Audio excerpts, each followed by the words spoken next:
and welcome back to another video of Canada Days. അപ്പം എന്നെ ഞാനൊന്ന് പരിചയപ്പെടുത്താം. കുറേ പേർക്കൊക്കെ എന്നെ ഫോളോ ചെയ്യുന്നവർക്ക് എന്നെ അറിയാം. എൻ്റെ പേര് സീനു. ഞാനിവിടെ കാനഡയിലുണ്ട്. അരിയലാണ്. രജിസ്റ്റേർഡ് നഴ്സായിട്ട് ജോലി ചെയ്യുന്നു. ഈ വ്ളോഗിംഗ് എന്ന് പറയുന്നത് എൻ്റെ എന്താ പറയുക, ഞാനൊരു റെഗുലർ വ്ളോഗറൊന്നുമല്ല, ജസ്റ്റ് ഇതുപോലെ നഴ്സിംഗ് റിലേറ്റഡ് വീഡിയോസ് ചെയ്യാറുണ്ട്. അപ്പം അതിൻ്റെ ഒരു റീസൺ തന്നെ ഞാൻ പല വീഡിയോസിലും പറയാറുണ്ട്. ഞാൻ കാനഡ പ്രോസസ്സിങ് കാര്യങ്ങളൊക്കെ ചെയ്യുന്ന സമയത്ത് ഇതുപോലെ ഒരുപാട് യൂട്യൂബ് വീഡിയോസിന് ഞാൻ ഇതുപോലെ കമൻറ്റ് ചെയ്യുമായിരുന്നു.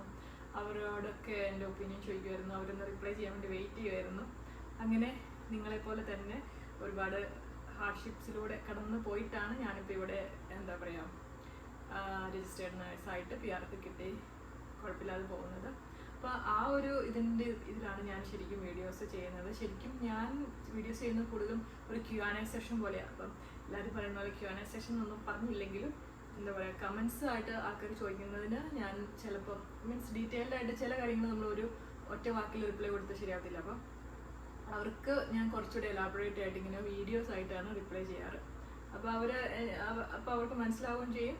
അതുപോലെ തന്നെ ബാക്കിയുള്ളവർക്ക് സെയിം രീതിയിലുള്ള ക്വസ്റ്റ്യൻസോ അല്ലെങ്കിൽ ഡൗട്ട്സോ ഉള്ളവർക്ക് അത് ശരിക്കും ഒരു ക്ലാരിഫിക്കേഷൻ ആയിരിക്കുകയും ചെയ്യും. പിന്നെ ആദ്യം പറഞ്ഞോട്ടെ, എനിക്ക് എന്താ പറയുക, ഞാൻ ഇമിഗ്രേഷനുമായിട്ട് യാതൊരുവിധ ബന്ധമില്ലാത്ത ആളാണ്. നിങ്ങളെപ്പോലെ തന്നെ എന്താ പറയുക, സർവൈവലിന് വേണ്ടി കാര്യങ്ങൾ അന്വേഷിക്കുന്നു, വരുന്നു, ആ രീതിയിൽ തന്നെ പോകുന്ന ആളാണ്. അതുകൊണ്ട് ഞാൻ പറയുന്ന കാര്യങ്ങൾ ഒരിക്കലും എന്താ പറയുക 100% നിങ്ങൾ ആ ഒരു ഇതിലെടുക്കരുത്. ഞാൻ എൻ്റെ ഒരു എക്സ്പീരിയൻസ് ഇത് മാത്രമാണ് പറയുന്നത്.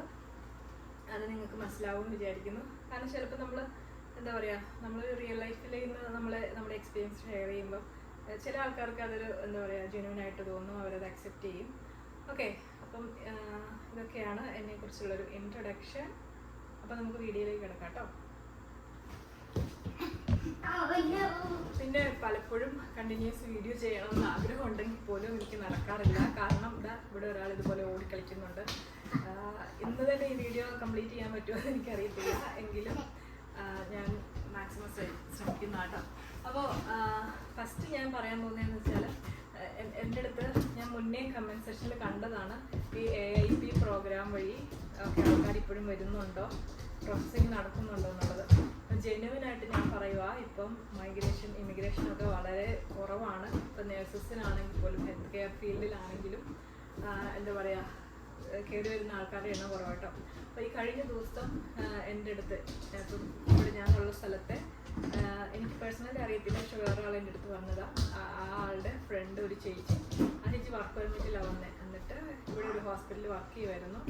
ഫുൾ ടൈം ആയിട്ടാണോ അതോ എങ്ങനെയാണ് എംപ്ലോയ്മെൻറ്റ് സ്റ്റാറ്റസ് നടത്തില്ല. പക്ഷേ ആ ചേച്ചിയുടെ ജോലി വർക്ക് പെർമിറ്റ് റിന്യൂവൽ ഒക്കെ റിജക്റ്റ് ആയി. അപ്പോൾ ചേച്ചി അത് നാട്ടിൽ പോവുക കേട്ടോ.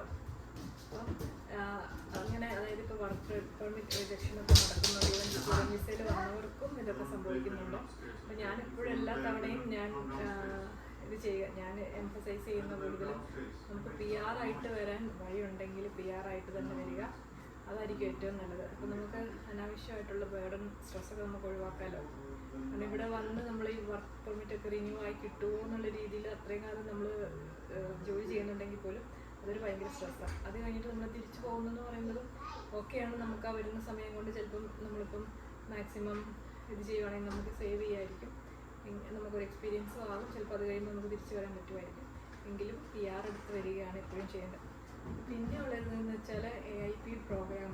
അപ്പം ഈ പ്രോഗ്രാമൊക്കെ ഇപ്പോൾ ഉണ്ടെന്നറിയാം. ഒരുപാട് ഏജൻസികളൊക്കെ ഇപ്പോഴും മാമി ഇവിടെ ഭയങ്കര ബിസിയാണ്.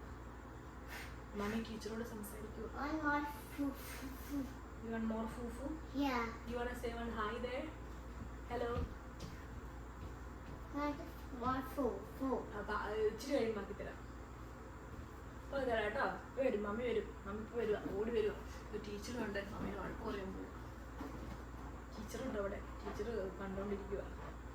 ഓക്കെ, അപ്പം AIP പ്രോഗ്രാമിലാണെങ്കിൽ കയറി വരുന്നവരെ കുറിച്ച് ഒത്തിരി ഇത് കമ്പാരിറ്റീവ്ലി ആരും ഞാൻ അങ്ങനെ ഇപ്പോൾ കേൾക്കാറില്ല. അതുപോലെ പ്രോസസ്സിങ്ങിനൊക്കെ അപ്ലൈ ചെയ്തിട്ടും ആൾക്കാർ വെയിറ്റ് ചെയ്യുന്നതായിട്ടറിയാം. ചിലപ്പോൾ ഇത് സമയം എടുക്കുന്നത് കൊണ്ടായിരിക്കും, അല്ലെങ്കിൽ ഇപ്പോൾ തൽക്കാലത്തേക്ക് ഈ ഇമിഗ്രേഷൻ പ്രോസസ്സിങ്ങും കാര്യങ്ങളും സ്ലോ ആയതുകൊണ്ടായിരിക്കും. നമുക്ക് പെട്ടെന്നൊരു ജോലി വേണം. ഇത് നമ്മുടെ എന്താ പറയുക, നമുക്ക് വേറെ ഓപ്ഷൻസ് ഉണ്ടെങ്കിൽ ഞാനെപ്പോഴും പ്രിഫർ ചെയ്യുക ആ ഒരു ഓപ്ഷനിൽ പോവുക. അപ്പോൾ പ്രോസസ്സിങ് കാര്യങ്ങൾ നടന്നോട്ടെ. ഞാൻ എക്സാമ്പിൾ പറയുന്നത് മിഡിൽ ഈസ്റ്റ് ആയിരിക്കില്ല, സൗദി, അങ്ങനെ കുറച്ചുകൂടെ എളുപ്പത്തിൽ പോകാൻ പറ്റുന്ന സ്ഥലങ്ങളിൽ പോവുക. അപ്പം ഇതിൻ്റെ എക്സ്പെൻസിനായിട്ടുള്ള കാര്യങ്ങൾ നമുക്ക് അവിടുത്തെ ഒരു സാലറിയിൽ നമുക്ക് ചിലവായി പോവുകയും ചെയ്യും, നമുക്ക് എക്സ്പീരിയൻസ് ഗ്യാപ്പും വരത്തില്ല. അപ്പോൾ എൻ്റെ ഒരു റിക്വസ്റ്റാണ്, ഈ വീഡിയോ കാണുന്ന ആരെങ്കിലും AIP പ്രോഗ്രാമിലൂടെ വന്നിട്ടുണ്ടെങ്കിൽ, അല്ലെങ്കിൽ അവർ PR-ൻ്റെ അടുത്ത് വരെ എത്തിയിട്ടുണ്ടെങ്കിൽ, അല്ലെങ്കിൽ PR കിട്ടും ഇവിടെ എത്തും അങ്ങനെ ഉറപ്പുള്ള ആരെങ്കിലും ഒക്കെ ഉണ്ടെങ്കിൽ ദയവായിട്ടൊന്ന് ഈ വീഡിയോയ്ക്ക് കമൻറ്റ് ചെയ്യണം കേട്ടോ. കാരണം കുറേ പേര് കൺഫ്യൂസ്ഡ് ആയിട്ട് ഇരിപ്പുണ്ട്. അപ്പം ഇതെല്ലാം അവർക്ക് ഉള്ള ബെസ്റ്റ് ഓപ്ഷൻ എങ്കിൽ നമുക്ക് കുറച്ച് എന്താ പറയാ ഇതിലേക്ക് വരണ്ടല്ലോ, വേറെ എന്തെങ്കിലും നോക്കാമല്ലോ. ഓക്കെ, അപ്പം ഞാൻ ജൊഹാനെ തൽക്കാലത്തേക്ക് മാറ്റിയിട്ടുണ്ട്. അവരത്ര ഹാപ്പി അല്ല എന്നാലും. ഓക്കെ, അപ്പോൾ അടുത്തതെന്ന് വെച്ചിട്ടുണ്ടെങ്കിൽ എല്ലാവരും ചോദിച്ചിട്ടുള്ളതാണ് ഈ rural community immigration pilot program. ശരിക്കും ഉണ്ടല്ലോ, കാനഡയുടെ IRCC വെബ്സൈറ്റിൽ കയറി കഴിഞ്ഞാൽ നിങ്ങൾക്ക് ഇതിൻ്റെ ഡീറ്റെയിൽസ് കിട്ടും. IRCC വെബ്സൈറ്റിൽ ഈ എന്താ പറയുക IRCC അടിച്ചിട്ട് rural community immigration pilot program അടിച്ചാൽ മതി. അപ്പോൾ അതിനെക്കുറിച്ചുള്ള ഡീറ്റെയിൽസ് കിട്ടും. അതിപ്പോൾ എനിക്ക് തോന്നുന്നത് ഇപ്പം എനിക്ക് ഏജൻസിക്കാരൊക്കെ ഈ ഒരു ഇതിലേക്ക് എല്ലാവരുടെയും അറ്റൻഷൻ എടുക്കുന്നുണ്ടെന്ന് തോന്നുന്നു. കാരണം ഇതിനെപ്പറ്റി ചോദിച്ചുകൊണ്ട് എനിക്ക് യൂട്യൂബിലും കമൻറ്റ് വന്നിട്ടുണ്ട്, അതുപോലെ പേഴ്സണലി എൻ്റെ അടുത്തും ഇങ്ങനെ ചേച്ചി ഇതിനെപ്പറ്റി കേട്ടിട്ടുണ്ടോ എന്ന് ചോദിച്ച് മെസ്സേജ് വന്നിട്ടുണ്ട് കേട്ടോ.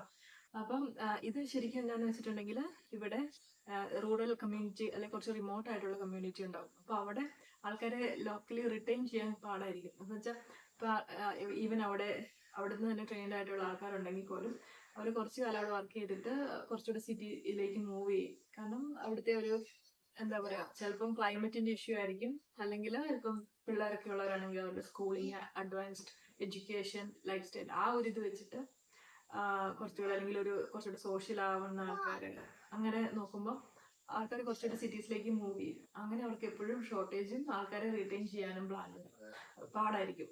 ആ ഒരു സിറ്റുവേഷനിലാണ് ശരിക്കും ഈ RCIP പ്രോഗ്രാം ഒക്കെ വരുന്നത്. അപ്പം ഇങ്ങനെ ഒരു പ്രോഗ്രാം ശരിക്കും ഉള്ളതാണ്. ഇത് നമ്മൾ വെബ്സൈറ്റിൽ കയറി നോക്കുമ്പോൾ നമുക്ക് കാണാം. ഇപ്പോഴും ഇതിൻ്റെ ഒരു സ്റ്റാറ്റസ് കണ്ടോ, കാണാവുന്ന തരത്തില്ല ഓപ്പണാണ് കാണിക്കുന്നത്.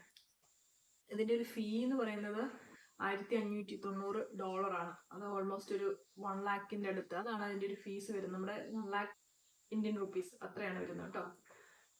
ഇത് ശരിക്കും ഇതിനകത്ത് ഇവർ പറയുന്നത് പെർട്ടിക്കുലർ നമ്മളിത് അപ്ലൈ ചെയ്ത് കഴിയുമ്പം ഒരുപാട് കമ്മ്യൂണിറ്റീസ് ഉണ്ടാവും. അതിൽ എങ്ങോട്ടേക്കാണ് അപ്പം അപ്ലൈ ചെയ്യുന്നത് അതിനനുസരിച്ച് അവർ നമ്മളെ സെലക്ട് ചെയ്താൽ ഇപ്പം പർട്ടിക്കുലർ കമ്മ്യൂണിറ്റിയിലെ എംപ്ലോയർ ഹോസ്പിറ്റലിലേക്ക് നമ്മളെ സെലക്ട് ചെയ്യുന്നു. സെലക്ട് ചെയ്ത് അവർ നമുക്ക് ഓഫർ ലെറ്റർ കിട്ടി നമ്മളിവിടെ വരുന്നു. അത് ഡയറക്റ്റ് PR അല്ല, നമ്മളിവിടെ വന്നു വർക്ക് പെർമിറ്റിൽ വർക്ക് ചെയ്തു. അതിൻ്റെ ഇടയ്ക്ക് എന്താ പറയുക, നമ്മുടെ പെർഫോമൻസ് അനുസരിച്ച് അല്ലെങ്കിൽ കോൺട്രാക്ട് ബേസ്ഡ് ആയിട്ടായിരിക്കും അടുത്ത സ്റ്റേജിലേക്ക് പോകുന്നത്. പിന്നെ PR ഇങ്ങനെയൊക്കെയാണ് പറയുന്നത്. ഇപ്പം ഞാൻ കഴിഞ്ഞ ദിവസം എനിക്കൊരു ഇത് മെസ്സേജ് വന്നു ഇതിനകത്ത്, ഇങ്ങനെ ഏജൻസി ഇതിലേക്ക് ഈ പ്രോഗ്രാമിന് വഴി ആൾക്കാരെ എടുക്കുന്നുണ്ട്. എനിക്കത് നാട്ടിലെ പ്രോഗ്രാം വഴി നാട്ടിലെ ഏജൻസീസും അതുപോലെ നമ്മുടെ പുറത്തുള്ള ഏജൻസികളും ഇതുപോലെ ഇങ്ങനെ ചെയ്യുന്നുണ്ടെന്നറിഞ്ഞു. പക്ഷേ എക്സ്പെൻസ് ഒക്കെ എനിക്ക് തോന്നുന്നു ഒരു 7 lakhs 7 ലക്ഷം അത്രയൊക്കെ അടുത്തൊക്കെ ചോദിക്കുന്നുണ്ട്. അപ്പം എന്താ പറയുക, ഇത് പ്രോഗ്രാം ഇപ്പോഴും ഓപ്പൺ ആണ്. ഇപ്പം ഒരുപാട് പേര് അപ്ലൈ ചെയ്യുന്നുണ്ടാവും. അതിപ്പോൾ ഔട്ട്സൈഡിൽ നിന്ന് ഇപ്പോഴും ഇത്രയും ആൾക്കാരെ വേണോ, അതൊക്കെ ഒരു ക്വസ്റ്റ്യൻ ആണ്. നമ്മൾ കയറി വന്നു, നമുക്ക് PR കിട്ടിയാൽ നമ്മൾ രക്ഷപ്പെട്ടു. കാരണം നമുക്ക് PR കിട്ടി അവിടെ തന്നെ നിൽക്കണമെന്നൊന്നുമില്ല. മിക്ക ഇതിലും കോൺട്രാക്ട് എന്നൊക്കെ പറയുന്നത് 2 years ആയിരിക്കും. ഇതുപോലെ കോൺട്രാക്റ്റിൽ വന്ന് PR റിന്യൂ ചെയ്യാത്ത PSW ആയിട്ടുള്ള ആൾക്കാരെ എനിക്കറിയാം. അതായത് നാട്ടിൽ നഴ്സിംഗ് ജോലി ചെയ്തിട്ട് ഇവിടെ ഇതുപോലെ ചില ഹോസ്പിറ്റലിലേക്കൊക്കെ PSW ആയിട്ട് വന്ന് കിട്ടിയവരും ഉണ്ട്. ഇതൊക്കെ എനിക്ക് തോന്നുന്നത് എംപ്ലോയറിന്റെ നീഡ് അനുസരിച്ചായിരിക്കും. ശരിക്കും നമ്മുടെ ഒരു എന്താ പറയാ, നമ്മുടെ ഒരു ലക്ക് ബേസ്ഡ് ആണ്. ചിലർക്ക് കിട്ടും, ചിലപ്പോൾ നമുക്ക് കിട്ടാതെ വരും. ഇൻകേസ് കിട്ടാതെ വന്നാലും കുഴപ്പമില്ല, നമുക്ക് മാനേജ് ചെയ്യാൻ പറ്റും. അങ്ങനെ ഒരു സിറ്റുവേഷൻ ആണ് നിങ്ങളെങ്കിൽ നിങ്ങളത് അപ്ലൈ ചെയ്യുന്നതുകൊണ്ട് കുഴപ്പമില്ല. അപ്പൊ അതേസമയം എന്താ പറയാ, നമ്മുടെ ഓരോരുത്തരുടെയും ഒരു ലൈഫിന്റെ ഒരു ഇത് നമുക്കറിയാലോ. അപ്പം എനിക്ക് വേറെ ജോലി വേണം, എനിക്ക് ഇത്ര ഒരു പൈസ കളയാൻ പറ്റത്തില്ല. കാരണം ചിലപ്പോഴൊക്കെ നമ്മൾ ഏജൻസിക്ക് ഫുൾ പേയ്മെന്റാണ് കൊടുക്കുന്നത്. പ്രോസസ്സിങ് നടന്നാലും ഇല്ലെങ്കിലും, ഇപ്പം ഓഫർ ലെറ്റർ വന്നാലും ഇല്ലെങ്കിലും നമ്മൾ ആ ഒരു പേയ്മെന്റ് ആദ്യം തന്നെ അവർ ചോദിക്കും. അപ്പം ആ ഒരു പൈസ പോയാലും കുഴപ്പമില്ല, ആ രീതിയിലാണെങ്കിൽ ഇതൊക്കെ ചെയ്യാവുന്നതാണ്. പിന്നെ അതിന്റെ ബോത്ത് ബെനിഫിറ്റ്സും ഇതുമുണ്ട്. കാരണം ചിലപ്പോൾ നമ്മൾ വരുന്നത് കുറച്ച് തണുപ്പ് കൂടിയ സ്ഥലത്തേക്കായിരിക്കും. പിന്നെ റൂറൽ ഇതെന്ന് പറയുന്നത് അവിടെ കുറച്ചുകൂടി നെഗറ്റീവായിട്ടുള്ള ആൾക്കാരുണ്ടാവും. ചിലർ നല്ലവരാണ്, ഒത്തിരി സോഷ്യലി ഇത് ചെയ്യുന്ന ആൾക്കാരാണ്.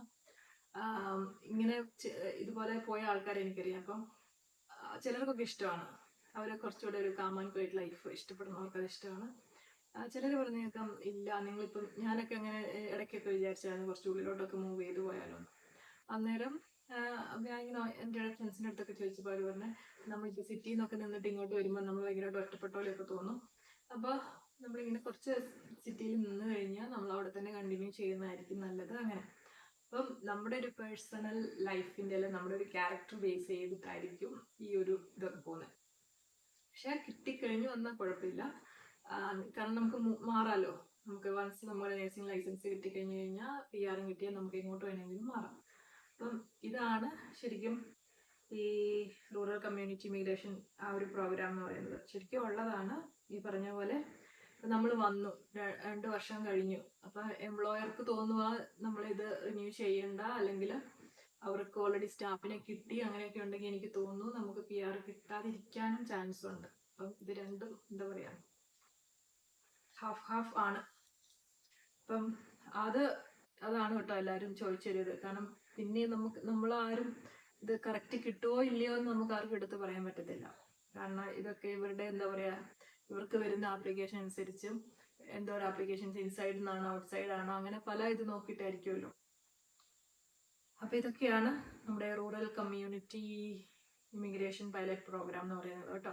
അപ്പൊ ഇതും ആരെങ്കിലും ഒക്കെ ഇതിന് അപ്ലൈ ചെയ്ത് ഏതെങ്കിലുമൊക്കെ സ്റ്റേജിൽ എത്തിയിട്ടുണ്ടെങ്കിൽ ഒന്ന് കമന്റ് ചെയ്യണേ. കാരണം അതനുസരിച്ച് വേണമല്ലോ അപ്ലൈ ചെയ്യാനിരിക്കുന്നവർക്ക്. ചിലപ്പോൾ വേണ്ടാന്നുള്ളൊരു ഓപ്ഷൻ ആണെങ്കിൽ അവർക്കത് എടുക്കാമല്ലോ.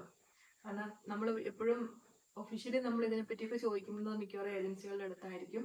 അപ്പൊ അവര് നമുക്ക് തരുന്ന ഒരു അഷുറൻസ് എങ്ങനെയാണെന്ന് നമുക്കറിയാം.